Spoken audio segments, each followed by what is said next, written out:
दोस्तों, दिलजीत दोसांझ की फिल्म सतलज इस समय पूरे देश में चर्चा का एक बड़ा टॉपिक बनी हुई है। हैरानी की बात है कि जिस फिल्म का दर्शक कई सालों से इंतजार कर रहे थे, वही फिल्म ओटीटी पर रिलीज होने के सिर्फ 2 दिन बाद भारत से हटा दी गई। आखिर ऐसा क्या हुआ कि फिल्म अचानक गायब हो गई?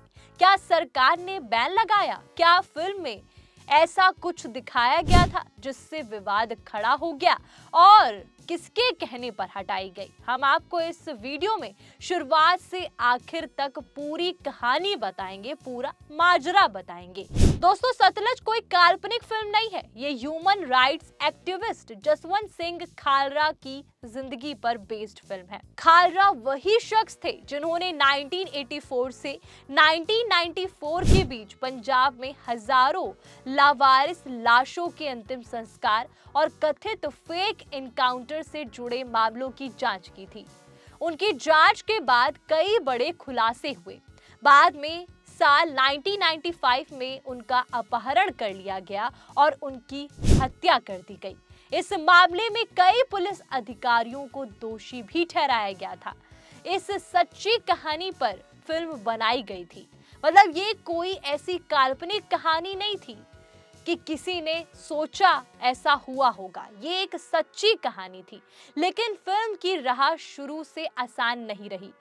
पहले इसका नाम पंजाब 95 था। साल 2022 में मेकर्स ने फिल्म को सेंसर बोर्ड के पास भेजा, लेकिन सीबीएफसी ने फिल्म में 127 कट लगाने के बाद कही कि इसमें 127 कट लगेंगे।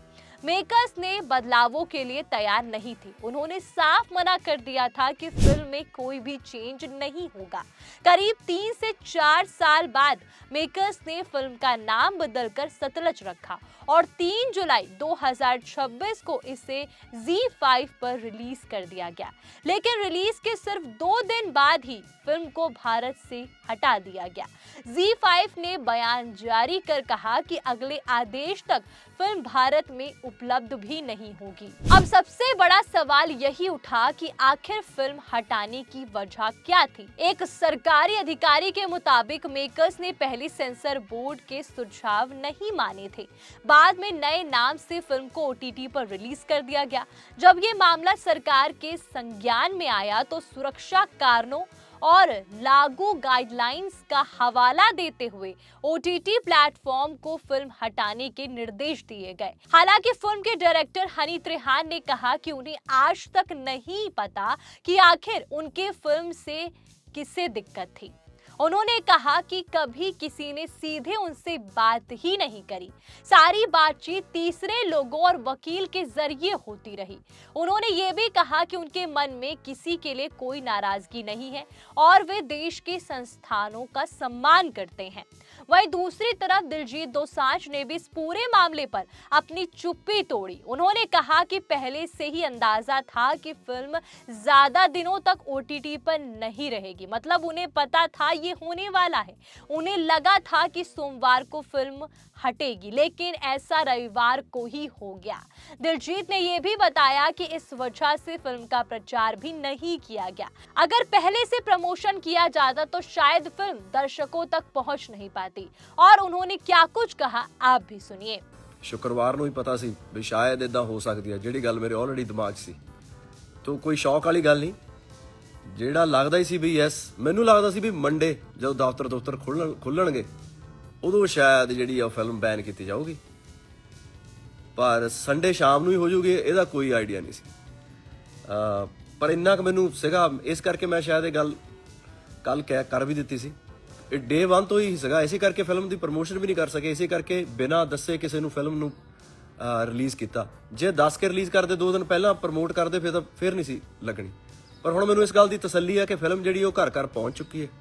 ਤੁਹਾਡੇ ਕੋਲ ਆ ਫਿਲਮ, ਲੋਕਾਂ ਨੇ ਫਿਲਮ ਡਾਊਨਲੋਡ ਵੀ ਕਰ ਲਈ ਹੈ ਤੇ ਅੱਜ ਜਿਹੜੇ ਹੁਣ ਨਵਾਂ ਯੂਥ ਆ ਉਹ ਫਿਲਮ ਦੀ ਗੱਲ ਵੀ ਕਰ ਰਿਹਾ। ਔਰ ਮੈਂ ਇੱਕ ਵੀਡੀਓ ਦੇਖੀ, ਬਹੁਤ ਹੀ ਪਿਆਰੀ ਵੀਡੀਓ, ਕੱਲ ਮੈਂ ਅੱਜ ਸਵੇਰੇ ਉੱਠ ਕੇ ਦੇਖੀ ਕਿ ਗੁਰਦੁਆਰਾ ਸਾਹਿਬ ਦੇ ਵਿੱਚ ਫਿਲਮ ਨੂੰ ਦਿਖਾਇਆ ਵੀ ਜਾ ਰਿਹਾ।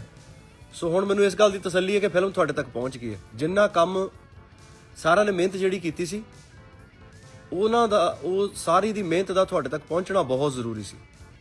ਉਹ ਤੁਹਾਡੇ ਤੱਕ ਪਹੁੰਚ ਚੁੱਕੀ ਹੈ।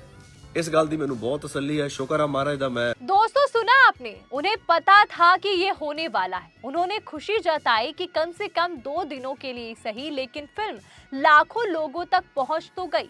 इस पूरे विवाद में FWICE भी कूद पड़ा। संगठन के अध्यक्ष BN तिवारी ने सवाल उठाया कि दिलजीत दोसांझ बार बार ऐसी फिल्में क्यों चुनते हैं जो विवादों में आ जाती है। उनका कहना है कि एक कलाकार को फिल्म चुनते समय उसके सामाजिक और राष्ट्रीय प्रभावों पर भी ध्यान देना चाहिए। हालांकि दूसरी तरफ पंजाब के कई बड़े राजनीतिक नेताओं ने फिल्म हटाए जाने का विरोध किया। कांग्रेस नेता सुखपाल सिंह खैरा और अकाली दल के नेता सुखबीर सिंह बादल और दलजीत सिंह चीमा और आम आदमी पार्टी पंजाब के नेताओं ने इसे अभिव्यक्ति की आजादी से जुड़ा मुद्दा बताते हुए फिल्म को दोबारा रिलीज करने की मांग की। वहीं कुछ आप के नेता ने इसे कांग्रेस और बीजेपी की मिली भगत बताया। दोस्तों, आम आदमी पार्टी ने भी OTT से सतलज मूवी को हटाए जाने पर कड़ी निंदा की। पार्टी ने आरोप लगाया कि भाजपा और कांग्रेस मिलकर पंजाब में कांग्रेस के काले इतिहास को हटाने और नई पीढ़ी को राज्य के अतीत के सबसे काले अध्यायों में से एक के बारे में सच्चाई जानने से रोकने की कोशिश कर रही है। तो दोस्तों, आपका यहाँ पर ये कहना है कि कांग्रेस और बीजेपी मिलकर दोनों की मिली भगत है कि जो यूथ है वो ये ना जान पाए कि पंजाब में उस समय क्या हुआ था, उस काले अध्याय को लोग ना जान पाए। इसीलिए सरकार पर सवाल उठ रहे हैं कि वो सच्चाई जानने से क्यों रोक रही है। यानी एक तरफ सरकार और कुछ संगठन सुरक्षा और नियमों की बात कर रहे हैं कि इसको हटाने का जो कारण है वो सुरक्षा है और नियम है। दूसरी तरफ फिल्म के जो सपोर्टर हैं वो अभिव्यक्ति की स्वतंत्रता का मामला बता रहे हैं और कह रहे हैं कि फिल्म को रिलीज किया जाना चाहिए। फिलहाल भारत में सतलज की स्ट्रीमिंग रोक दी गई है और ये अब वापस आएगी, इसको लेकर अभी तक कोई भी स्टेटमेंट नहीं आया। अब सबसे बड़ा सवाल यही है कि क्या एक सच्ची घटना पर बनी फिल्म को दर्शकों तक पहुंचने से रोक देना सही है, या फिर ऐसे सेंसिटिव टॉपिक पर बनी फिल्मों को लोगों तक पहुंचाना चाहिए ताकि इतिहास के हर पहलू पर चर्चा हो सके। दोस्तों, चाहे कश्मीर फाइल हो, केरला स्टोरी हो, लोगों तक पहुंची, सच्चाई पहुंची, पर ये नहीं पहुंच पा रही है क्योंकि इसको हटा दिया गया है। आपकी इस पूरे विवाद पर क्या राय है? क्या सतलज को फिर से भारत में रिलीज किया जाना चाहिए? अपनी राय कमेंट में जरूर बताइएगा और ऐसी ही बॉलीवुड अपडेट और किस्से कहानी के लिए बने रहते सिंह राठौर के साथ। और जाते जाते 4 PM बॉलीवुड को सब्सक्राइब करना मत भूलिएगा। आपका धन्यवाद।